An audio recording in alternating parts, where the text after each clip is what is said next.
Mari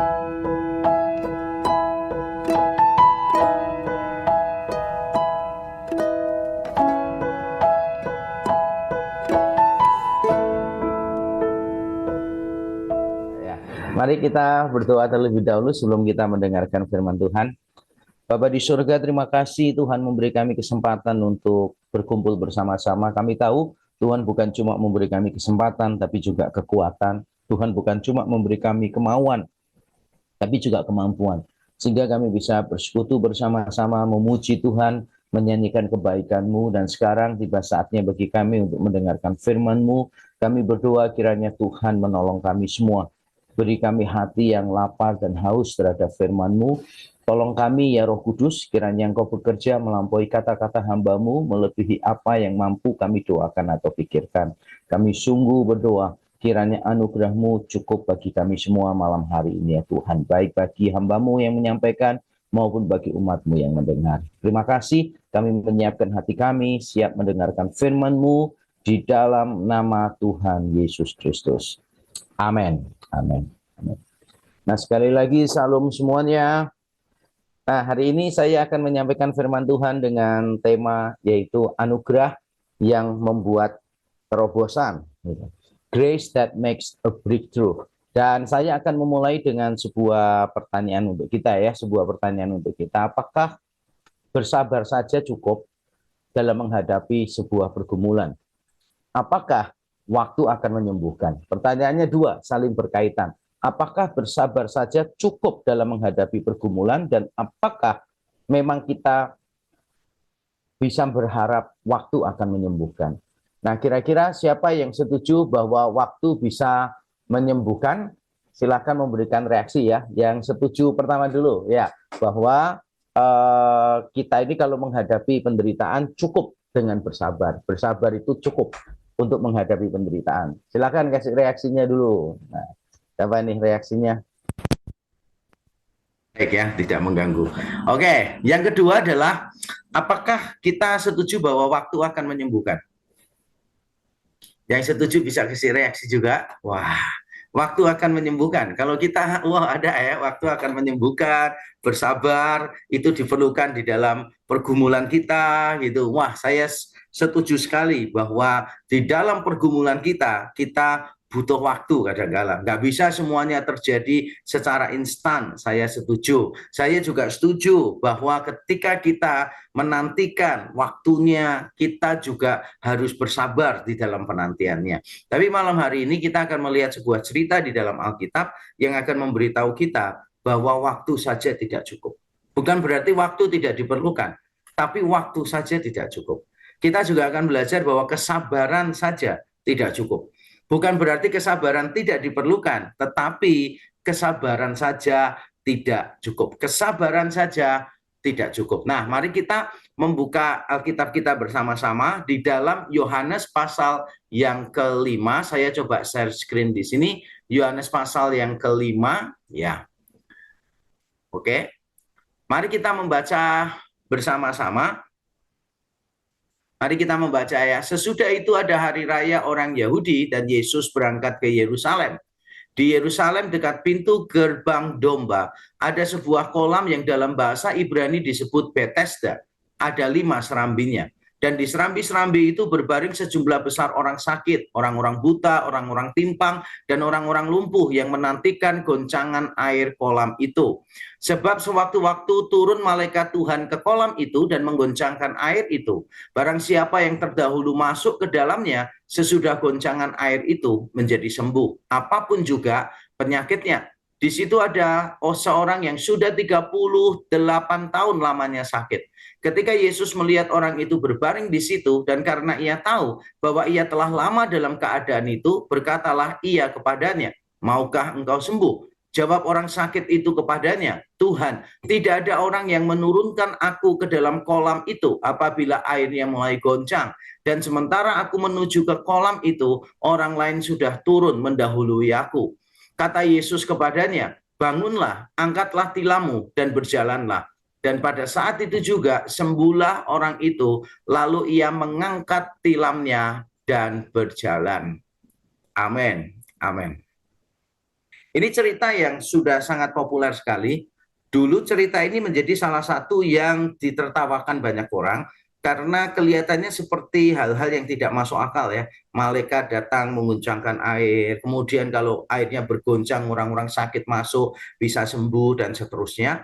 Tapi pada pertengahan abad yang ke-20, lebih tepatnya sekitar 1970-an, ditemukan di bawah gundukan tanah sebuah reruntuhan kolam. Nah, sekarang ini kalau kita pergi ke Israel, kita bisa melihat reruntuhannya itu. Ada reruntuhan kolam yang lama sekali. Dan itu dulu pada waktu ada gundukan sampah itu sekitar katanya yang saya baca itu sampai 100 sekitar hampir 100 meter tingginya ya. Jadi bukan cuma di tanah tapi itu gundukan tanahnya. Lagi itu sampah semua. Ketika sampah-sampahnya dibersihkan, ternyata ditemukan sebuah reruntuhan kolam dengan 5 serambinya dan posisinya juga dekat dengan pintu gerbang anak domba atau dikenal dengan nama pintu gerbang Stefanus dan seterusnya. Dekat sekali posisinya. Maka orang meyakini bahwa kolamnya ada. Nah, karena kolamnya ada, mungkin saja, sangat mungkin peristiwanya juga terjadi seperti itu. Nah, kalau kita sebagai orang Injili yang mempercayai Alkitab adalah firman Tuhan, penemuan itu menguatkan kita. Walaupun penemuan itu tidak membuktikan peristiwanya, tapi paling tidak membuktikan keberadaan dari kolam itu. Sehingga kita bisa punya alasan yang cukup untuk mempercayainya. Nah, di dalam cerita ini ada seorang yang sudah lumpuh 38 tahun, dan nanti saya akan menjelaskan dari kisahnya, sinopsisnya. Dia sakit, menunggu lama, disembuhkan oleh Yesus. Kita akan belajar dua hal besar. Yang pertama, kita belajar bahwa untuk melakukan terobosan, ada beberapa mindset yang perlu diubah. Ada beberapa pola pikir yang perlu diubah. Yesus datang untuk mengubah pola pikir kita. Itu bagian pertama dari khotbah saya. Saya akan menunjukkan pola pikir apa yang seharusnya diubah di dalam diri kita. Bagian yang kedua, saya akan menunjukkan bahwa perubahan pola pikir itu diterobos oleh anugerah Tuhan. Jadi bukan cuma perlu perubahan pola pikir, tetapi juga yang paling penting adalah kita perlu anugerah Tuhan yang menerobos di dalam hidup kita sehingga kita bisa melakukan terobosan. Kita bisa melakukan terobosan kalau kita mengalami perubahan pola pikir. Tapi perubahan pola pikir tidak akan ada artinya kalau anugerah Tuhan sendiri tidak menerobos di dalam hidup kita. Makanya tema hari ini adalah Grace that makes a breakthrough. Kasih karunia yang membuat sebuah terobosan. Dan mari kita lihat ya, pola pikir seperti apa sih yang seharusnya kita ubah supaya kita bisa memberi ruang Allah melakukan terobosan di dalam hidup kita. Yang pertama adalah pola pikir saya harus menjadi nomor satu. Saya harus jadi nomor satu supaya saya berhasil. Itu pola pikir pertama yang harus kita ubah. Tadi dikatakan bahwa ada goncangan di air itu dan tidak semua bisa sembuh. Karena pada saat malaikat datang menggoncangkan air kolam Bethesda, maka yang disembuhkan hanya yang pertama. Perhatikan, orang yang pertama masuk ke kolam itu. Kalau orang itu masuk pertama, dia sembuh. Kalau saya bilang sih begini, itu memang cara dunia bekerja. Dunia bekerja dengan mengatakan begini, if you do not be the best, you get nothing. Kalau kita bukan menjadi orang yang terbaik, maka kita ini bukan siapa-siapa. Kita ini tidak bisa apa-apa. Kita harus menjadi yang terbaik. Dan tampaknya banyak orang tua, termasuk orang tua Kristen, tanpa sadar mengadopsi gaya hidup semacam ini. Dan itu seringkali melukai banyak anak-anak mereka. Di gereja saya di Reform Exodus Community, di gereja REK, kami mengadakan camp GAP, yaitu Camp Gospel and Pain, GAP, G-A-P, Gospel and Pain. Dan di situ ada banyak orang yang ternyata terpengaruh oleh pola asuh yang salah dari orang tua mereka. Ada orang tuanya yang menuntut anaknya, orang tuanya terlalu ambisius, menekankan anaknya harus juara satu, juara satu, juara satu. Kalau nggak juara satu, itu bisa dimarahi, dikata-katai, ya nggak benar begitu. Saya bersyukur ya, saya dan istri tidak begitu. Walaupun saya dan istri sejak kecil itu ranking 1 terus, sejak SD itu ranking 1 kami berdua. Tapi kami nggak pernah nuntut anak kami untuk jadi ranking 1. Karena panggilan orang itu beda-beda. Tidak semua orang dipanggil dengan kelebihan secara akademis gitu. Tidak semuanya begitu. Makanya saya tidak pernah menuntut anak saya untuk menjadi nomor 1. Tapi pernah suatu kali anak saya itu datang pulang sekolah waktu dia masih kecil, anak saya yang pertama. Kemudian dia cerita kepada kami, kasihan loh temannya Apin, namanya dia Kelvin, panggilan sayangnya Apin gitu. Nah, terus bilang, kasihan loh mah, Pak, temannya Apin, karena dia itu tadi nangis banget, nilainya itu tinggal dikit 100, kasihan dia itu, nggak sampai 100. Nah, kami pikir kan dia 100 kan. Kami tanya, loh kamu 100? Enggak, kamu berapa? 75. Yang kasihan itu kamu, bukan temenmu gitu kan. Terus anak saya dengan santai jawab, papa mama ini bagaimana sih? 75 itu ke 100 jauh Pak, jadi kita nggak perlu kecewa. Ini tinggal dikit aja 100, jadi dia merasa kayak gagal banget gitu. Kasihan gitu kan. Akhirnya saya mencoba menghibur istri saya. Anak kita memang tidak pintar, tapi sudah bijaksana seperti kepala sekolah dan pengurus yayasan ya gitu.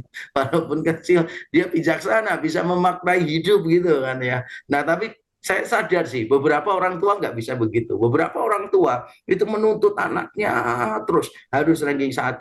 Ada anak yang sampai wah dituntut, kamu kalau sampai ujian nggak lulus jangan panggil aku papamu, ngerti nggak? Wah, anaknya ketakutan, besoknya ujian tambah nggak bisa konsentrasi kan, hasilnya jelek, waktu pulang rumah dibentak sama papanya, tadi ujian nilainya berapa?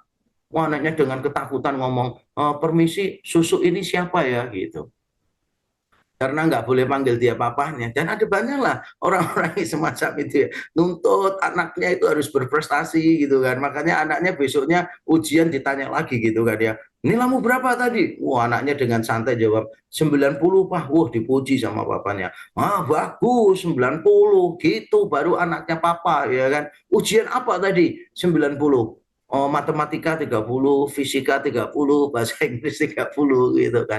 Nggak perlulah kita tuntut anak kita harus nomor 1 baru berharga, harus berprestasi baru berharga. Itu cara pikir dunia sih. Tuhan bisa kok pakai orang-orang yang lemah. Dan dalam kenyataannya kalau kita melihat di dalam Alkitab, Tuhan memakai orang-orang yang lemah. Bahkan Paulus mengatakan ketika kita lemah, kita kuat. Karena di dalam kelemahan kita, kuasa Kristus menjadi sempurna. Justru di dalam kelemahan kita, kalau saya berkali-kali mengajarkan, kelemahan kita adalah panggung kasih karunia. Kelemahan kita adalah panggung kasih karunia. Sehingga dengan orang lain melihat kelemahan kita, mereka bisa melihat kekayaan kasih karunia yang bekerja di dalam diri kita. Nah, kalau kita ini hebat, pinter, selalu jadi nomor 1, lalu pekerjaan kita berhasil, sekolah kita berhasil, pelayanan kita berhasil, orang akan berkata, ya jelas berhasil lah, orangnya pinter kok gitu.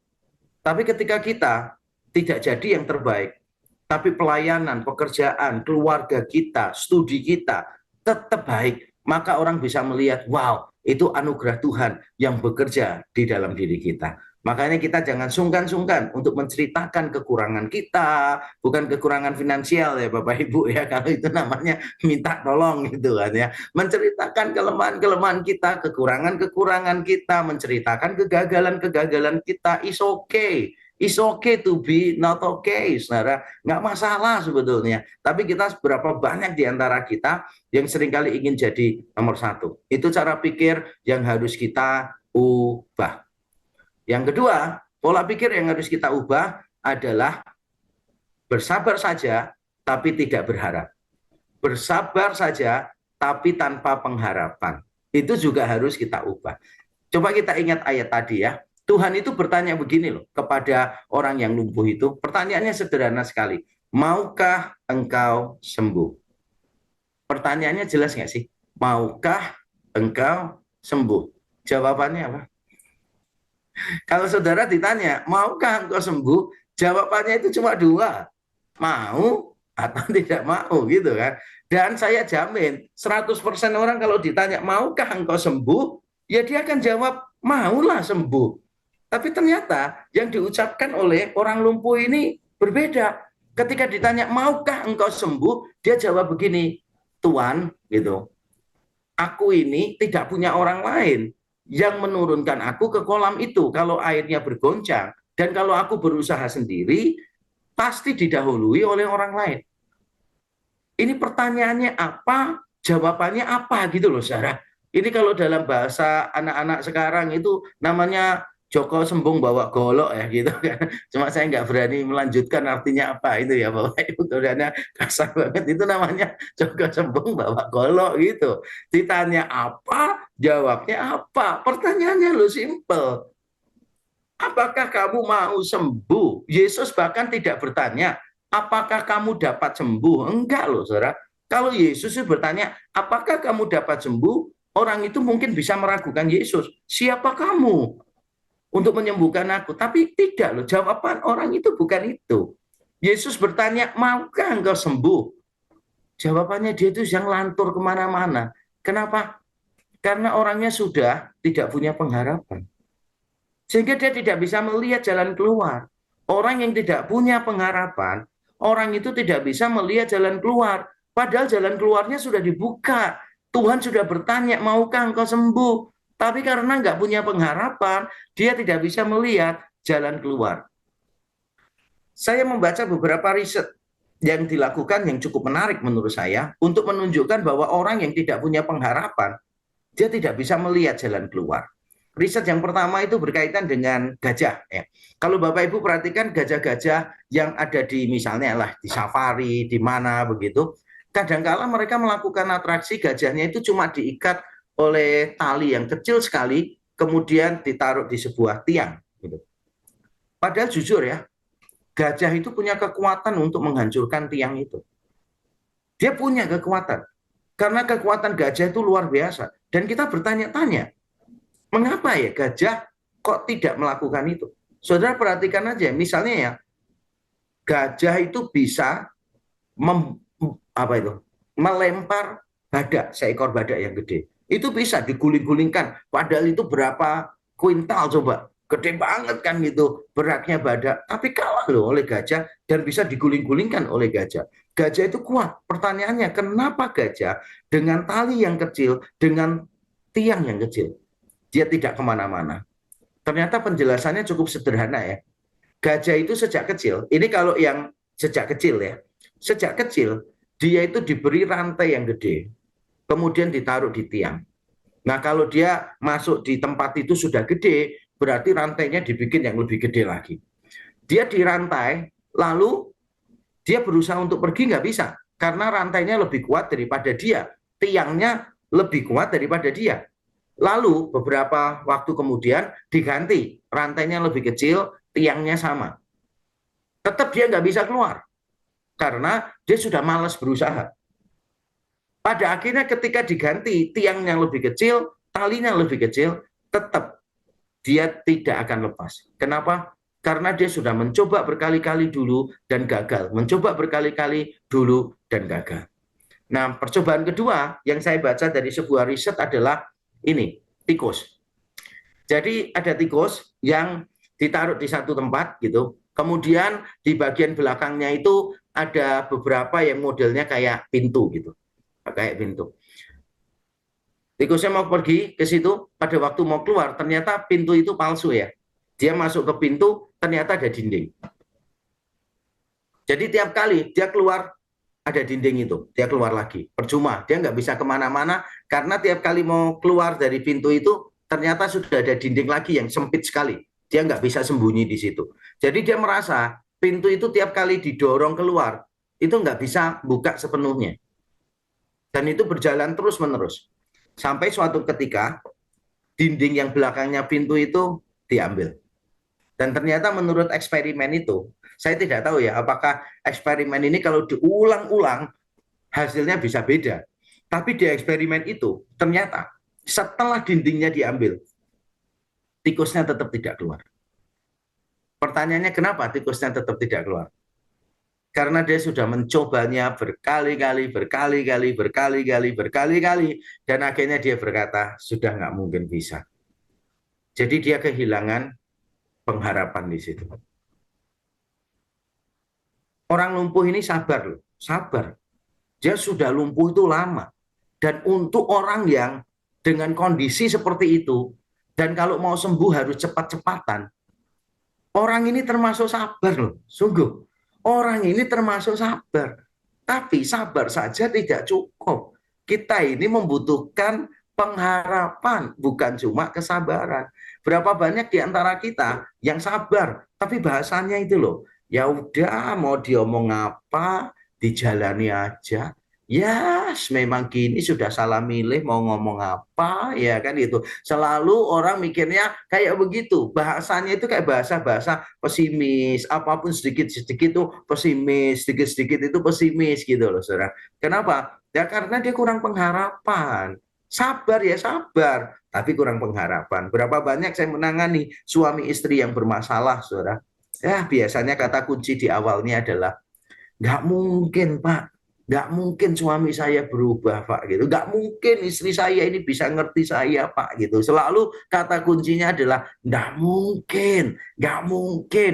Udah bertahun-tahun begini, sudahlah Pak Yakub, saya capek berharap dan seterusnya dan seterusnya. Gitu.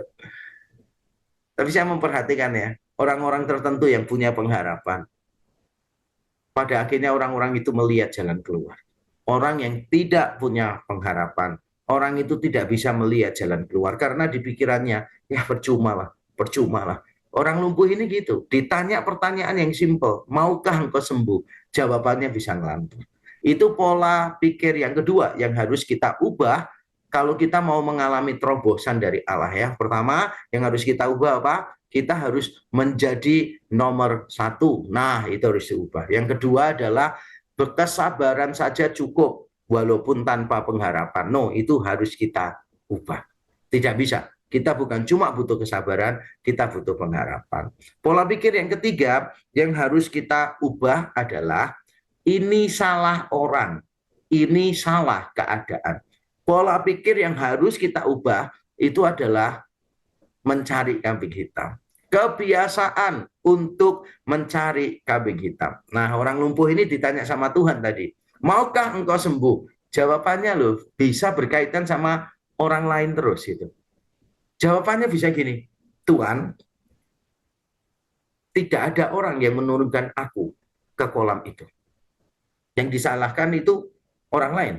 Tidak ada orang lain yang menurunkan aku ke kolam itu. Bagaimana aku bisa sembuh? Lalu dia tambahkan, dan kalau aku berusaha sendiri menuju kolam itu, orang lain mendahului aku.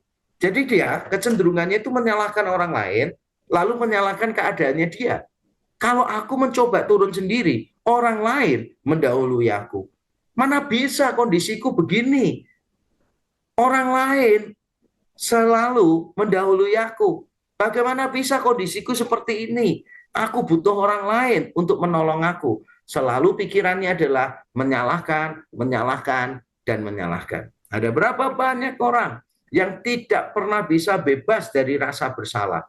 Entah menyalahkan diri sendiri, entah menyalahkan orang lain, menyalahkan keadaan, menyalahkan Tuhan.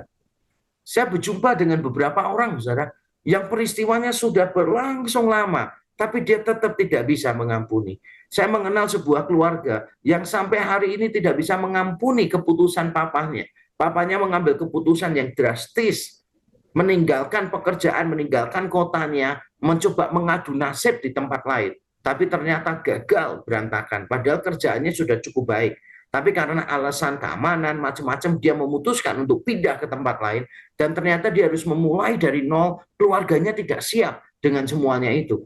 Keluarganya menyalahkan papahnya. Saya pernah juga mendengar cerita anak-anak hamba Tuhan yang sakit hati kepada papahnya. Karena papahnya pindah pelayanan terus, dan celakanya mereka walaupun sudah besar, sudah SMP, tidak pernah diajak rapat, sudah SMA, tidak pernah diajak rundingan oleh papahnya ketika papahnya menggumulkan sebuah pelayanan. Tidak pernah, cuma langsung dikasih tahu, siap-siap ya, nanti tahun ajaran baru kita pindah ke tempat lain. Mendadak, serba mendadak, dan anaknya merasa kayak insignifikan gitu, merasa nggak diperlukan oleh orang tuanya. Saya bersyukur beberapa kali saya ditawari pelayanan di luar kota, saya selalu bertanya kepada anak-anak saya. Walaupun anak-anak saya waktu itu masih kecil, saya bertanya. Apalagi pada waktu mereka SMP, SMA, saya mendapatkan tawaran pelayanan di tempat lain. Saya selalu diskusikan bersama mereka. Walaupun pada akhirnya saya tolak pelayanan-pelayanan itu, tapi saya menolak bersama-sama.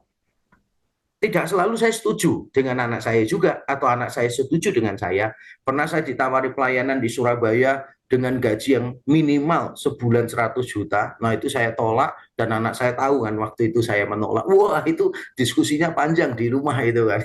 Anak saya bilang, Pak gila Pak, itu minimal loh Pak, katanya orang itu tiap bulan segitu Pak. Kita bisa jadi orang kaya Pak gitu. Saya jawab, enggak lah, yang paling penting itu panggilan, bukan pemasukan tapi panggilan dari Tuhan gitu kan. Kemudian anak saya bisa berdebat dengan saya. Anak saya tiba-tiba pinter teologi, langsung ngomong, "Papa ini teologinya salah loh rasanya ini." Anak saya kan waktu itu SMP dan SMA kan. Jadi anak saya langsung ngomongnya gini sama saya, "Papa ini ya, coba ya, jemaat trek itu dombanya Tuhan kan?" Iya. Terus jemaatnya gereja itu dombanya Tuhan nggak? Iya, dombanya Tuhan. Lah ya sama-sama domba Tuhan. Tuhan itu nggak masalah dimanapun Papa melayani. Wong itu sama-sama dombanya Dia. Kenapa Papa pilih di sini gitu kan? Wah, saya masih ingat bener tuh. Anak saya masih mungkin SMA kelas 1, yang satunya SMP kelas 1 ya gitu. Masih bergumul gitu kan ya. Tapi bersyukur ya, bersyukur pada akhirnya anak saya yang nomor 1 pun jadi hamba Tuhan sekarang di Amerika. Bersyukur di gereja boleh, bersyukur pada akhirnya dia tahu ya bahwa hidup itu bukan tentang income tapi tentang impact. Walaupun kami tidak anti income yang besar, tapi yang paling penting ketika kita harus memilih impact daripada income. Walaupun dalam beberapa kasus Tuhan memberi beberapa di antara kita dua-duanya sekaligus, ya impact, ya income. Tapi kalau kita harus memilih, kita harus memilih impact. Saya mengajarkan kepada anak saya yang paling penting adalah memuliakan Tuhan, bukan uang, bukan kekayaan. Yang paling penting memuliakan Tuhan. Dulu anak saya nomor 1 paling protes, saudara, paling protes kepada saya, karena dia melihat jadi hamba Tuhan itu kan tidak bisa kaya seperti yang diharapkan banyak orang begitu kan. Kita harus menahan diri, walaupun punya duit pun menahan diri gaya hidup kita, supaya jangan sampai gaya hidup kita itu mewah menjadi batu sandungan untuk orang lain. Jadi kadang-kala persoalannya hamba Tuhan itu kan kepengen beli tapi nggak bisa beli. Tapi ada juga bisa beli tapi memutuskan untuk tidak beli walaupun kepengen gitu. Kenapa? For the sake of others gitu, supaya orang lain itu tidak menjadi batu sandungan. Saya masih ingat waktu pertama kali saya pindah rumah, bukan yang sekarang ini, rumahnya orang, yang rumah saya sendiri itu di tempat lain sebelumnya, itu ada orang berbaik hati renov rumah saya begitu kan, dan ada beberapa orang bilang, wah Pak saya kasih TV datar Pak yang gede gitu kan. Saya bilang janganlah, jangan. Oh, nanti saya kasih keramik bagus Pak dari Italia. Saya bilang jangan. Ini orang yang berbeda ya, yang mau kasih. Saya bilang jangan. Terus dia tanya, kenapa Pak? Ya kok nggak mau? Karena jemaat saya waktu itu ya masih ada yang tidak bisa makan. Bahkan tiap bulan pun kami yang mendukung dia secara keuangan. Saya memberitahu, kalau rumah saya mewah, jemaat-jemaat itu nggak akan masuk ke rumah saya sih. Kalau mobil saya mewah, nanti jemaat-jemaat saya yang nggak bisa nyekolahkan anaknya, itu akan menganggap saya terpisah jauh dari mereka. Dan itulah kenyataannya di dalam pelayanan. Kadang kita bisa mendapatkan sesuatu, kadang kita bisa membeli sesuatu, tapi kita memutuskan untuk tidak melakukannya, supaya kita tidak menjadi batu sandungan bagi orang lain. Saya tahu sikap saya ini minoritas di kalangan para hamba Tuhan. Saya tahu itu. Beberapa orang menganggap perilaku saya ini countercultural gitu, saudara. Beberapa orang menganggap kontrakultural dan menganggap saya itu berlebihan begitu dalam menjaga gaya hidup seorang hamba Tuhan. Tapi this is the way that I'm called to live gitu. Saya merasa bahwa ya inilah panggilan yang Tuhan berikan kepada saya supaya saya bisa menghidupi pelayanan saya dengan cara yang lebih efektif, lebih menjadi berkat bagi banyak orang, dan bukan mengumpulkan berkat Tuhan, tapi menjadi berkat bagi semakin banyak orang. Nah, tapi jujur ya Bapak Ibu Saudara, kalau kita berbicara balik pada pola pikir yang tadi itu, kita seringkali sukar untuk bisa menerima kesalahan kita, lalu membereskan di hadapan Tuhan. Kita cenderung kayak menyalahkan keadaan, menyalahkan orang. Kita cenderung kayak dan berandai-andai. Ada seorang istri yang berkata kepada saya tuh jengkel sama suami saya, Pak, gitu kan. Kenapa jengkel sama suami gitu? Itu kalau tiap kali bertengkar ya, mesti tiba-tiba dia bisa tidur tenang ngorok gitu loh. Saya tuh dalam hati sampai mikir, coba kalau saya nggak sama dia, coba kalau saya sama mantanku ya gitu kan. Terus saya kasih tahu sama orang ini, Caci ini nggak tahu mantannya Caci itu istrinya tiap malam juga mungkin ngomong hal yang sama gitu kan. Nggak usah berandai-andai, saudara. Nggak usah berandai-andai. Dalam hidup kita itu memang kita make mistake. Kita ini make mistakes. Ada banyak kesalahan yang kita lakukan kok, saudara. Tapi nggak apa-apa, itu tidak menghalangi kita untuk menerima terobosan dari Tuhan. Yang penting pola pikir kita itu diubah. Jangan menyalahkan keadaan, jangan menyalahkan orang, jangan menyalahkan diri sendiri berlebihan. Kita semua melakukan kegagalan, kesalahan. Tapi justru disitulah kita melihat anugerah Tuhan. Dan sekarang kita masuk bagian kedua dari khotbah saya. Sebuah terobosan itu bukan cuma menuntut perubahan pola pikir, menuntut kita mengubah sesuatu, bukan. Itu semua akan jadi percuma kalau Tuhan sendiri tidak menerobos di dalam hidup kita. Dan itulah yang dilakukan Kristus kepada orang yang lumpuh ini. Coba ya kita perhatikan, mengapa saya katakan ini berbicara tentang anugerah Tuhan kepada orang lumpuh ini. Coba kita pikirkan, apakah orang lumpuh ini minta tolong sama Tuhan? Apakah orang lumpuh ini minta tolong kepada Tuhan? Jawabannya adalah tidak. Dia tidak minta tolong kepada Tuhan. Bahkan dia tidak menyadari ada Allah yang menjadi manusia yang ada di tempat itu. Dia berbeda dengan beberapa orang sakit lain yang berteriak, Yesus anak Daud, kasihanilah aku. Yesus anak Daud, kasihanilah aku. Orang lumpuh ini tidak mengenal Yesus sama sekali. Jadi apakah dia meminta tolong kepada Tuhan? Jawabannya tidak. Apakah dia layak untuk ditolong? Sekarang coba kita lihat ya. Orang layak ditolong tuh karena apa? Misalnya dia beriman, misalnya gitu kan. Kalau kita mau bilang layak-layakan ya, menurut saya nggak ada yang layak. Tapi seandainya kita mau bicara, oh orang itu pantas untuk ditolong, maka kita bicara tentang, oh ya orang itu beriman, percaya kepada ucapannya Yesus gitu. Ternyata tidak juga loh. Orang ini ketika ditanya, maukah engkau sembuh? Orang ini menjawab ngelantur kemana-mana. Bahkan saya mau tunjukkan ayatnya yang menunjukkan bahwa orang ini sebetulnya sembuh bukan karena imannya dia. Coba ya kita baca ayatnya, bagian yang terakhir, bagian yang ke-8. Perhatikan ya, bagian yang ke-8 dikatakan demikian. Kata Yesus kepadanya, bangunlah, angkatlah tilammu, dan berjalanlah. Perhatikan ya. Dan pada saat itu juga, sembuhlah orang itu. Lalu, garis bawah ini, lalu ia mengangkat tilamnya dan berjalan. Sekali lagi, saya bacakan. Dan pada saat itu juga, sembuhlah orang itu, lalu ia mengangkat tilamnya dan berjalan. Biasanya kalau kita melihat orang yang disembuhkan, biasanya tulisannya begini ya, lalu percayalah orang itu, dan dia sembuh. Di sini tidak. Ketika Yesus berkata, bangunlah, angkatlah tilammu, dan berjalanlah, Yesus itu menyembuhkan orang ini dulu.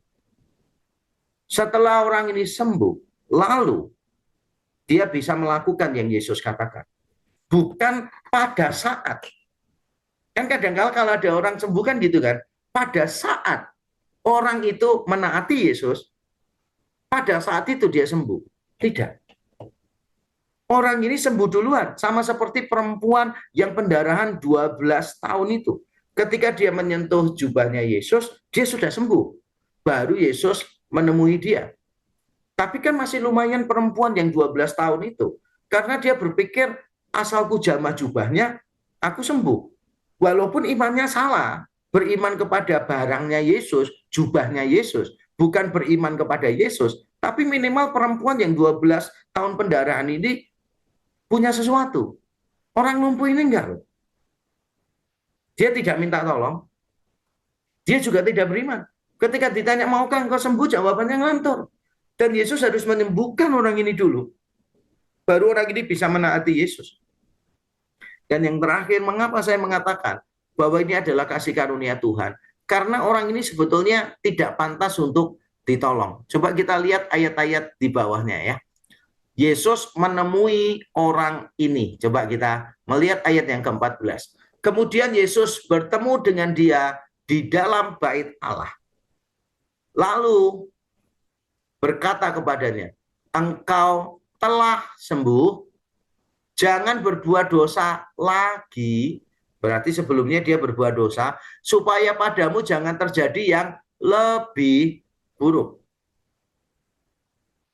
Sekali lagi, engkau telah sembuh, jangan berbuat dosa lagi, supaya padamu jangan terjadi yang lebih buruk. Tidak semua penyakit disebabkan dosa. Tidak semua. Jadi jangan kita menghakimi orang, kalau orang itu lagi susah, menderita, kecelakaan, sakit, kita berkata, wah ini pasti ada dosa. Karena di dalam Injil Yohanes pasal 9, sama-sama dari Injil Yohanes ya, yang ini pasal 5, di pasal 9, Yohanes mengajarkan bahwa tidak semua penyakit diakibatkan dosa. Di pasal 9 ada seorang yang buta sejak lahir, lalu ditanya, Yesus ditanya murid-muridnya, ini yang berdosa siapa? Orang ini atau orang tuanya?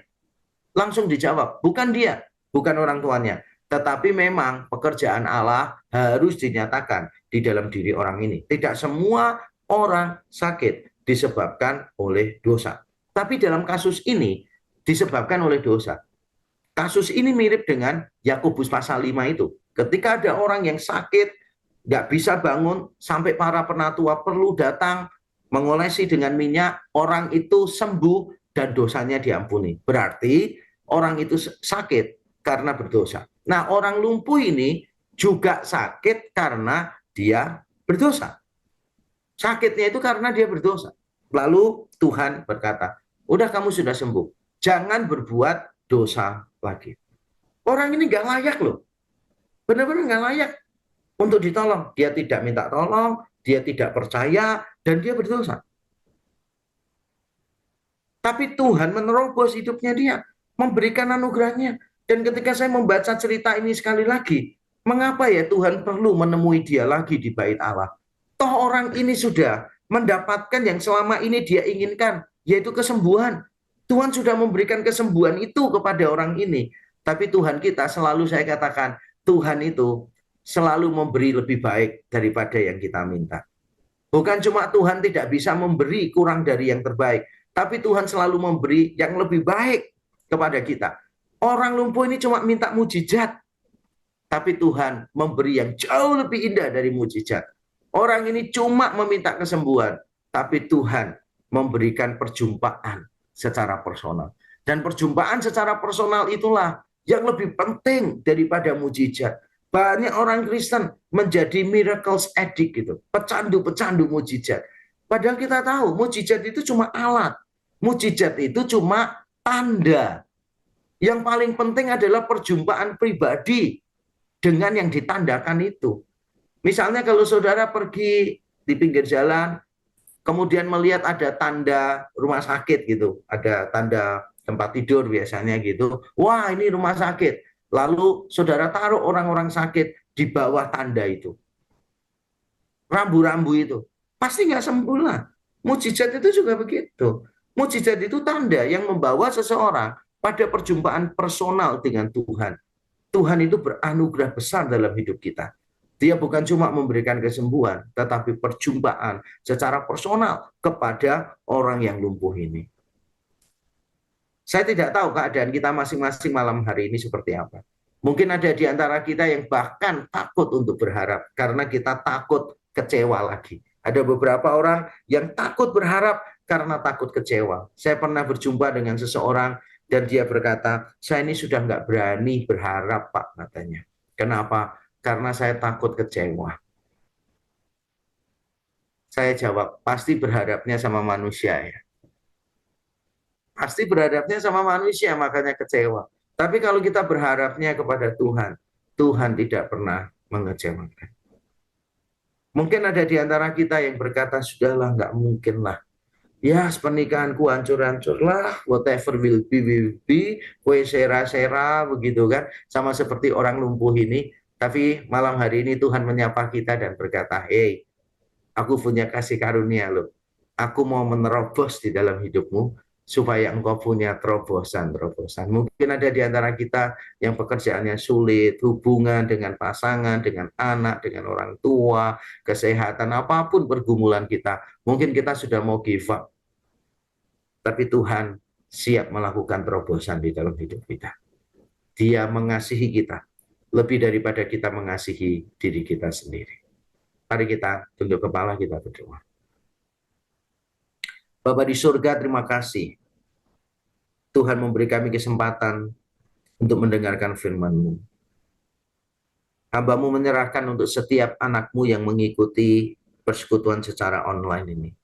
Apapun pergumulan mereka sekarang ya Tuhan, hamba-Mu berdoa, Tuhan ingatkan mereka bahwa kasih karunia-Mu melebihi harapan kami. Bahwa Engkau mengasihi kami lebih daripada kami mengasihi diri kami sendiri. Kami sudah mengalaminya. Persoalan kami yang terbesar yaitu dosa sudah dibereskan oleh Tuhan di atas kayu salib. Ketakutan kami yang paling besar yaitu kematian sudah dikalahkan Tuhan di dalam kubur yang kosong. Kalau ketakutan terbesar, persoalan terbesar Tuhan sudah bereskan. Kami tahu tidak ada yang perlu kami takutkan ya Tuhan. Mungkin kami sekarang ini sedang berada di dalam lembah kekelaman. Tapi toh kami berjalan bersama dengan Tuhan. Tuhan kuatkan tangan kami terus-menerus.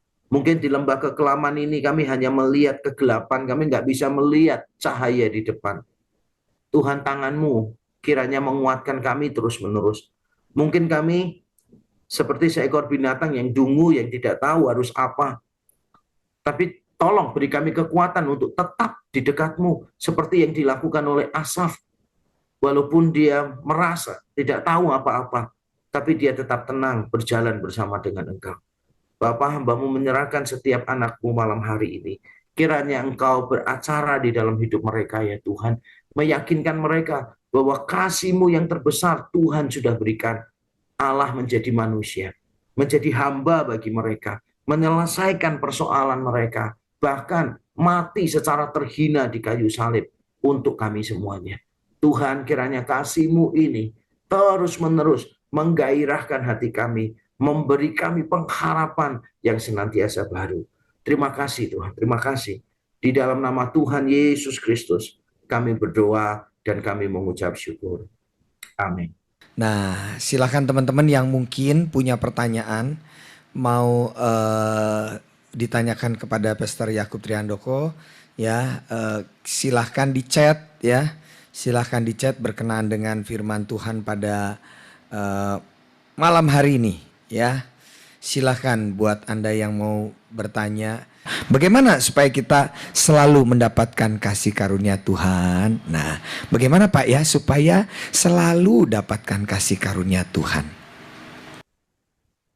Nah, bagaimana kita bisa mendapatkan kasih karunia Tuhan? Nah, ini pertanyaan yang kelihatannya sederhana tapi cukup rumit ya pertanyaannya. Karena begini, kalau kita mendefinisikan karunia, karunia itu kan berarti sesuatu yang Tuhan berikan kepada kita tanpa kita pantas untuk menerimanya. Tanpa kita pantas untuk menerimanya. Berarti kalau ditanya bagaimana kita mendapatkan kasih karunia, jawabannya ya kita nggak melakukan apa-apa. Sebab kalau kita melakukan sesuatu, dan baru Tuhan memberikan kepada kita, itu namanya bukan anugerah, itu namanya upah gitu. Nah, kalau Tuhan harus memberi kepada kita, berarti itu jatah, bukan anugerah. Karena kita memakai kata anugerah itu pengertiannya orang yang diberi tidak layak, maka sebetulnya menerima karunia Allah itu bukan tentang apa yang kita lakukan, tapi memang tentang apa yang Allah berikan. Bukan apa yang kita lakukan, tapi apa yang Allah berikan. Tapi apakah berarti kita tidak melakukan apa-apa? Nah, kita melakukan sesuatu tuh. Sesuatu dalam tanda kutip ya, melakukan apa? Mengakui kalau kita tidak bisa apa-apa. Jadi kalau kita ditanya, kita harus do. memang harus do, tapi bukan do something ya. Somethingnya itu bukan wah berjasa ini itu tuh bukan. Jadi do something itu adalah kalau kita mengaku kita ini nothing gitu.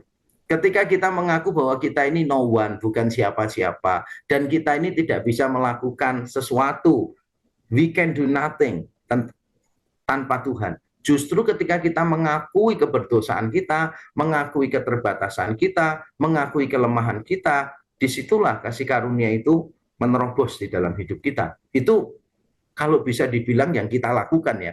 Tapi sebetulnya kan itu tidak melakukan. Wong kita mengakui nggak bisa melakukan apa-apa kok. Gitu. Apakah itu bisa disebut melakukan? Enggak sih. Tapi kan yang mengakui tetap kita kan gitu.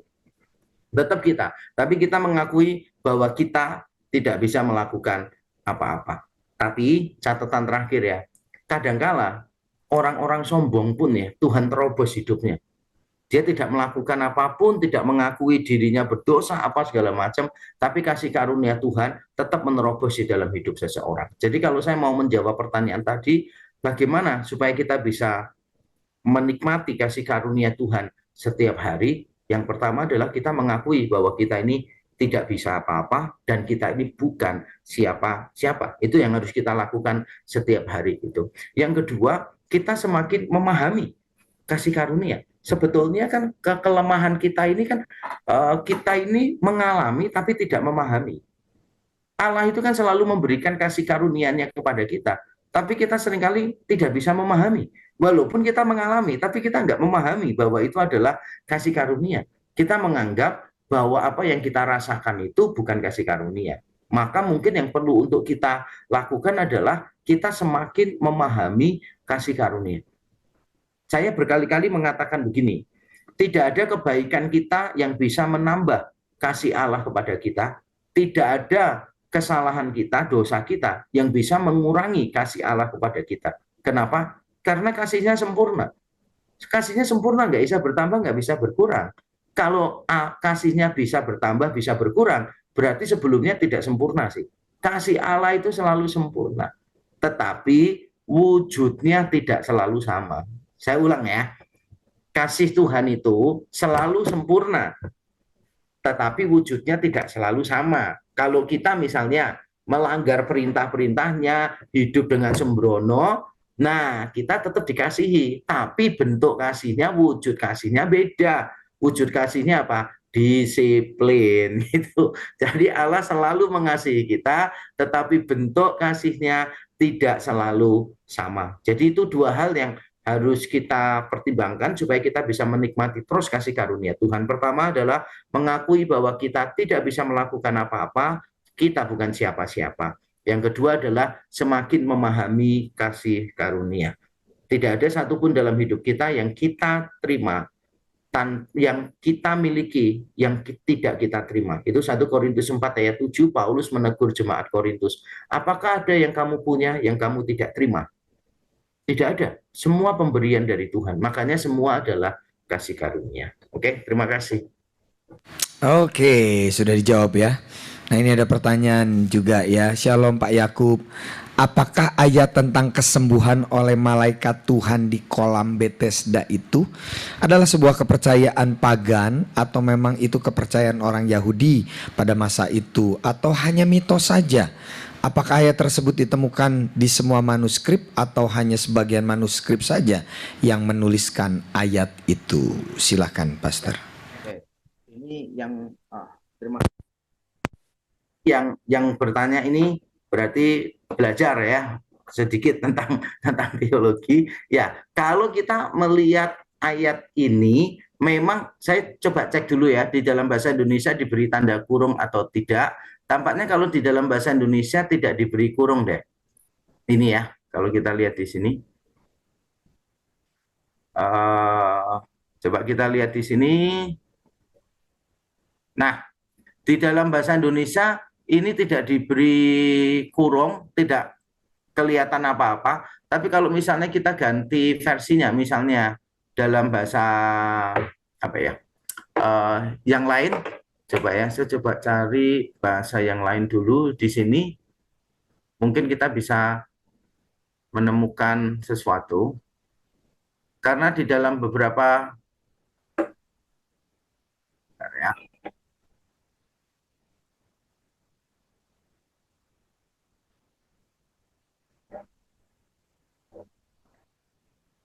Ini bahasa Indonesia semua menunjukkan nggak ada tanda kurungnya. Tapi kalau saudara membaca versi Alkitab yang lain, saya coba cekkan di sini sekaligus ya, supaya kita bisa tahu ESV misalnya.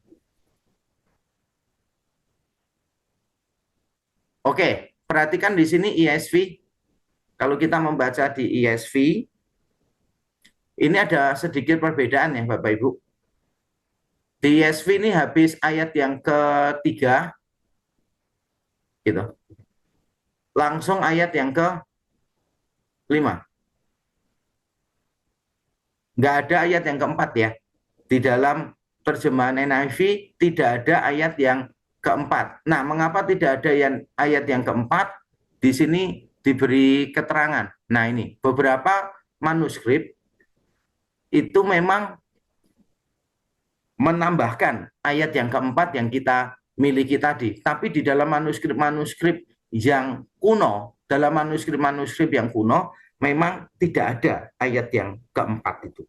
Nah, coba saya terangkan sedikit, ini sangat teologis ya. Maafkan saya ya, penjelasan saya teologis, yang salah yang bertanya ya, bukan saya. Ini agak sedikit rumit karena yang salah yang bertanya. Jadi begini Bapak Ibu, kita itu mempercayai Alkitab itu firman Allah, tidak mungkin salah itu yang naskah asli ya, yang autografannya. Jadi autografa yang ditulis para rasul, para nabi, itu kita yakini tidak mengandung kesalahan. Konsep kita itu beda dengan konsep teman kita muslim terhadap kitab suci mereka. Kalau mereka meyakini bahwa kitab suci mereka itu di salinan-salinan yang nggak pernah salah dan seterusnya. Kalau kita tidak meyakini seperti itu. Kita mengakui bahwa di dalam salinan-salinan memang ada perbedaan-perbedaan. Tapi karena salinan-salinannya itu banyak dan ilmu untuk menyelidiki manuskrip itu sudah berkembang, namanya itu kritik teks. Saya nggak perlu menjelaskan di sini, tapi nanti kalau sekolah STT Amadius saya ajarkan itu karena saya sendiri yang mengajar. Nanti saya ajarkan tentang manuskrip-manuskrip kuno itu. Nah, karena studi kritik teks ini sudah berkembang, kita itu justru bisa tahu mana yang ada di autografa, mana yang tidak ada di autografa. Kita itu bisa tahu. Kan Alkitab kita itu naskah aslinya kita nggak punya. Sampai sekarang nggak ditemukan. Tapi jangan khawatir ya, semua kitab suci agama manapun, naskah aslinya juga tidak ada. Dan semua buku kuno, naskah aslinya juga tidak ada.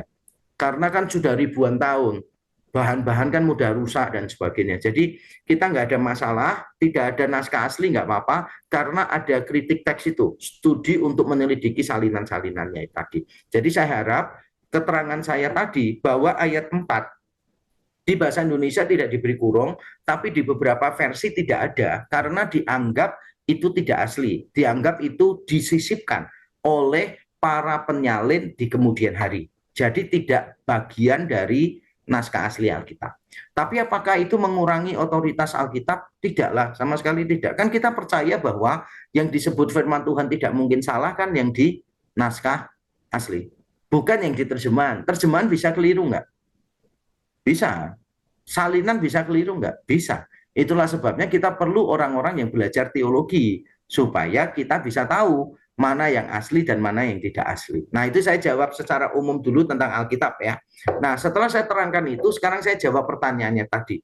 Jadi, apakah benar ada kepercayaan semacam itu? Jadi, apakah benar ada kepercayaan semacam itu? Jadi, kita perlu bedakan dua hal ya, Bapak Ibu. Jadi, bedakannya gini, apa yang Alkitab tuliskan dengan apa yang Alkitab ajarkan. Kadangkala Alkitab itu menuliskan secara deskriptif. Ya dia cuma cerita aja, tanpa mengasumsikan bahwa yang diceritakan itu adalah benar gitu. Jadi dia misalnya nih, mencatat tentang perkataan iblis waktu iblis mencobai Yesus gitu. Apakah berarti penulisnya menganggap bahwa ucapan iblis awalnya yang asli adalah firman Tuhan? Enggak lah, yang asli pada waktu diucapkan iblis, ya bukan firman Tuhan.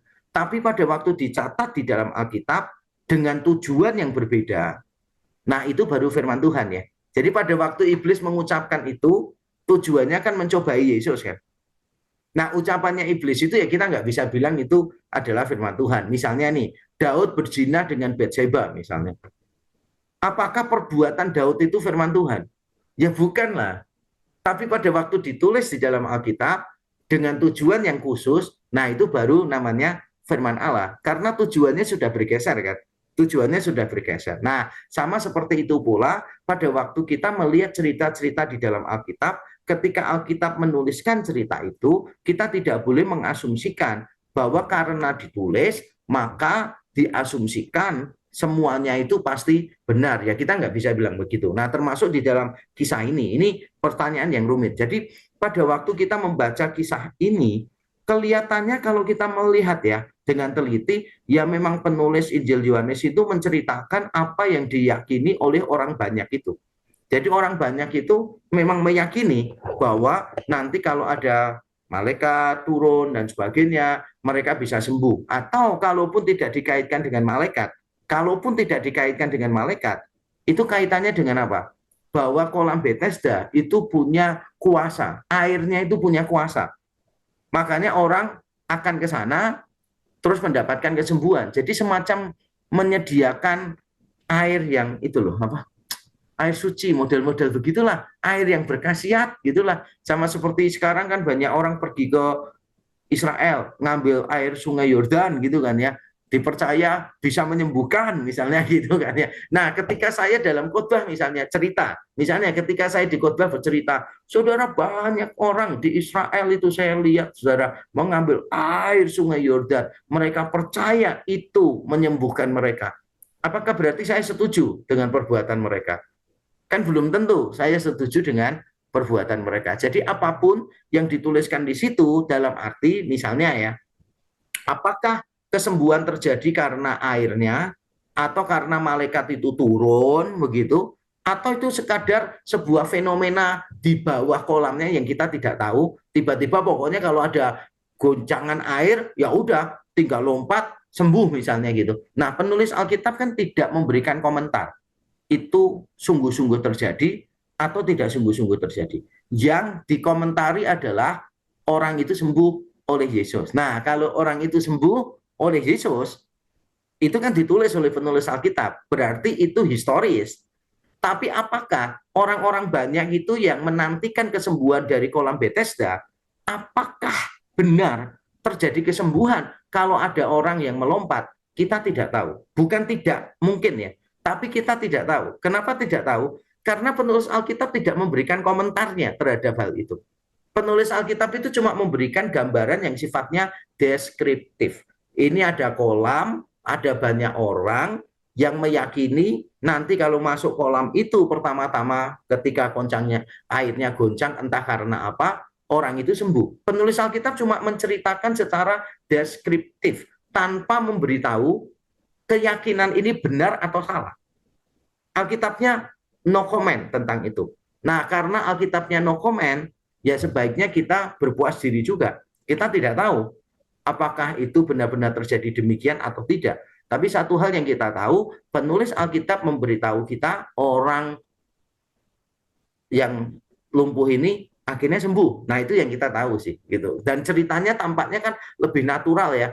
Disembuhkan Yesus, kemudian itu terjadi hari Sabat, orang-orang Yahudi marah kepada orang ini, semuanya lebih natural daripada peristiwa kalau airnya goncang, masuk sembuh dan sebagainya kan kelihatan bagi kita agak benar nggak sih? Benar nggak sih? Tapi sekali lagi ya Bapak Ibu, benar atau tidaknya kisah itu bukan menjadi fokus dari penulis Alkitab. Jadi it's hard to tell. Kalau saya boleh jujur, saya akan mengatakan sangat sulit untuk memastikan apakah kisah air yang menyembuhkan itu, apakah benar terjadi demikian atau tidak, penulis Alkitab tidak memberikan keterangan. Jadi menurut saya lebih bijaksana kalau kita melihatnya ini cerita secara deskriptif. Bisa jadi benar, bisa jadi tidak benar. Karena bukan itu intinya. Bukan itu intinya. Intinya adalah orang lumpuh ini sembuh ditolong oleh Yesus itu. Tapi kalau kita mau ngomong, oh itu sebetulnya budaya dari pagan itu dari orang kafir lah dalam tanda kutip, itu tidak benar-benar terjadi misalnya. Mungkin juga kita harus hati-hati ya dengan penilaian semacam itu. Kenapa? Karena kalau itu misalnya tidak terjadi, kenapa ya banyak orang tetap nunggu di situ? Gitu. Kenapa orang tetap nunggu di situ? Berarti kan mereka pasti punya alasan lah, alasan tertentu mengapa mereka tetap menunggunya itu di situ dan banyak orang loh menunggu di situ. Nah, di luar itu kita tidak tahu apa-apa. Karena Alkitab sifatnya bukan lengkap. Alkitab itu sifatnya cukup, sufficient. Jadi cukup untuk membantu kita menghidupi keselamatan kita. Nah, semoga jawaban saya yang panjang lebar ini tidak menambah bingung ya. Tapi memang saya harus memberikan jawaban panjang lebar supaya tidak oversimplifikasi, supaya tidak terkesan terlalu menggampangkan. Ya, terima kasih pertanyaannya semua. Thank you. Oke, sudah dijawab lagi ya pertanyaannya ya. Baik, pertanyaan terakhir ini ya, Pak, saya mau tanya, jika ada orang yang menyakiti terus gitu ya, tidak ada, terus kita tidak ada keinginan untuk membalas, tapi kita membatasi, menghindari karena selalu kata-kata kurang enak ya. Nah, apakah itu artinya kita belum atau tidak bisa mengampuni? Atau sudah mengampuni jika tidak ada keinginan membalas? Nah, jadi mungkin apa ini definisi dari mengampuni itu seperti apa mungkin ya? Nah, dibiarkan atau gimana? Atau tidak lagi punya keinginan untuk membalas? Silakan Pak Yakub. Oke. Jadi kalau kita melihat dari sisi Alkitab ya, kata mengampuni itu sangat erat kaitannya dengan hutang ya. Jadi kata mengampuni dan kata hutang itu di beberapa konteks ya, tidak semuanya. Itu berkaitan. Misalnya dalam doa Bapa kami versi Lukas. Dalam doa Bapa kami versi Lukas, Lukas pasal 11 itu dikatakan forgive our sins as we forgive our debtors. Jadi kalau diterjemahkan hurufiah begini, ampunilah dosa-dosa kami seperti kami mengampuni orang-orang yang berhutang kepada kami. Maksudnya apa sih pengampunan itu hutang? Pengampunan hutang itu begini. Seharusnya orang itu kan punya kewajiban, kalau bersalah kepada kita, kewajibannya orang itu apa? Ya, minta maaf, terus membayar ganti rugi kan? Gitu. Mengampuni itu berarti gini, kita itu menghapuskan hutang orang. Kita menghapuskan ikatan orang untuk minta maaf ke kita, untuk membalas kerugian-kerugian yang dia lakukan kepada kita. Walaupun orang itu tidak mau minta maaf, tidak mau mengakui kesalahannya, tapi kalau kita memutuskan dalam hati kita untuk membebaskan dia dari itu, maka kita sudah mengampuni. Bukan berarti kalau ada masalah perdata tidak boleh diselesaikan secara hukum ya. Bukan itu maksud saya. Maksud saya adalah begini, orang yang bersalah kepada kita itu kan punya hutang untuk minta maaf, menyadari dia salah, minta maaf kepada kita, misalnya begitu kan. Dan kita juga karena kita disakiti, secara natural kan kita kepingin apa? Membalas kan gitu. Jadi kalau kamu nggak mau membayar ganti rugi, ya aku yang akan melakukan sesuatu kepada kamu, aku akan membalas kepada kamu. Nah, mengampuni itu berarti kita memutuskan untuk tidak menuntut orang lain minta maaf, tidak menuntut orang lain untuk mengganti rugi perasaan kita, dan kita juga memutuskan untuk tidak membalas. Itu mengampuni. Nah, yang kedua, mengampuni itu sebuah proses, bukan sebuah peristiwa. Kalau sebuah peristiwa kan berarti sekali kita ketemu orang itu, kita mengampuni dia, langsung selesai semua perasaan kita. Enggak sih. Mengampuni itu sebuah proses. Proses yang ditentukan oleh langkah awalnya. Langkah awalnya kita menyadari, aku orang berdosa, dosaku kepada Tuhan jauh lebih banyak daripada dosa orang ini kepadaku. Kalau Tuhan sudah mengampuni aku juga akan mengampuni orang ini. Udah, itu beres di hadapan Tuhan. Berarti kita sudah mengampuni. Sudah. Tapi pengampunan itu proses. Perasaan-perasaan tidak enak, perasaan-perasaan tidak nyaman, perasaan-perasaan sakit, itu akan tetap ada di dalam diri kita untuk sementara waktu. Tergantung luka yang diberikan orang itu kepada kita. Kalau lukanya mungkin tidak seberapa dalam, tidak menimbulkan sesuatu yang traumatis, ya otomatis kita mudah untuk mengampuni dan efek-efek dulu sudah langsung hilang. atau karena personality kita. Misalnya saya tuh nggak bisa membenci orang. Saya bersyukur ya, saya tuh nggak bisa membenci orang. Bahkan ada orang yang mengkhianati saya dari belakang, saya bantu dia sedemikian rupa, dia menjelek-jelekan saya, mau menjatuhkan saya dan sebagainya. Saya itu bisa kayak, ya udahlah, saya dulu juga nggak lebih baik dari orang itu. Sampai istri saya kadang tanya, Pak kamu tuh gak bisa benci orang, nah, orang itu mencekno katanya. Iya aku tahu sih orangnya mencekno, tapi saya nggak bisa benci. Maksudnya ya udah, kita semua orang berdosa, saya juga nggak lebih baik, begitu kan? Nah, untuk saya mungkin mengampuni itu lebih mudah ya. Saya ngampuni, perasaan saya itu sudah langsung mudah saya manage. Bukan karena saya baik sih, bukan ya. Mungkin karena pengalaman hidup kita berbeda-beda. Saya kan dulu orangnya kan jahat, rusak, nggak karu-karuan. Saya sudah sering melakukan kesalahan. Jadi kalau ada orang lain berbuat salah itu saya selalu lihat, saya dulu lebih parah dari orang itu, tapi Tuhan ampuni gitu kan. Jadi saya membiasakan diri begitu. Pengampunan itu proses ya, Bapak Ibu. Pengampunan itu proses. Jadi kadang-kala kita sudah memberikan pengampunan, tetapi masih ada perasaan-perasaan yang mengganjal. Itu wajar. Nah, yang terakhir, yang ketiga, berdamai dengan orang lain itu harus kita upayakan secara maksimal. Di dalam Roma pasal yang ke-12 dikatakan, jika hal itu bergantung kepadamu, hiduplah dalam damai dengan semua orang. Jika hal itu bergantung kepada kamu, hiduplah dalam damai dengan semua orang. Jadi kita harus aktif juga untuk melakukan sesuatu untuk kebaikan orang itu. Kalau misalnya dengan kita aktif melakukan sesuatu dan orang itu malah tidak menyukai kita, malah memperburuk keadaan, yang mungkin kita harus berkata, ya sejauh ini aja yang aku bisa lakukan. Karena kalau lebih dari itu malah merusak hubungan. Kalau lebih dari itu ya bisa menimbulkan masalah. Saya pernah kok, saya mencoba untuk ngajak makan orang, memberikan pembicaraan dari hati ke hati, malah orangnya itu selalu mencari celah-celah di dalam penjelasan saya. Padahal saya sudah ngajak makan dia, saya sudah ngomong, saya mengasihi dia, saya ingin memperjelas, menjernihkan persoalan, dan di akhir makan-makan dia juga sudah salaman dengan saya, dan saya tanya, beres ya Pak ya? Oh ya beres-beres, terima kasih loh Pak Yakob, luangkan waktu untuk saya, bla bla bla bla bla bla. Tapi kenyataannya setelah itu malah dia putar balik semua omongan saya gitu. Ada, itu saya pernah berjumpa dengan beberapa orang semacam itu. Nah, untuk kasus-kasus semacam itu saya merasa mungkin kebaikan yang saya berikan kepada dia tidak lagi bercakap-cakap secara mendalam. Karena nanti kalau bercakap-cakap secara mendalam, dia punya alasan untuk mencari celah-celah itu lagi. Jadi kalau saya ketemu dia, ya saya hanya memberikan kebaikan-kebaikan yang umum aja. Misalnya saya memberikan sesuatu lah kepada dia, misalnya gitu. Nanti menanyakan kabar, cuma itu aja. Tapi saya nggak mau membahas persoalannya. Sebab kalau saya bahas persoalannya, nanti dia cari celah-celah terus, tambah rumit nanti, malah memperkeruh keadaannya. Jadi saya bicara di luar persoalan itu.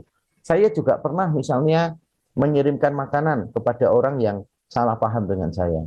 Dia sangat tidak suka dengan saya karena sebuah kesalahpahaman lah gitu. Lalu saya kirim ya. Pada waktu saya kirim makanan, dia kembalikan loh ke rumah.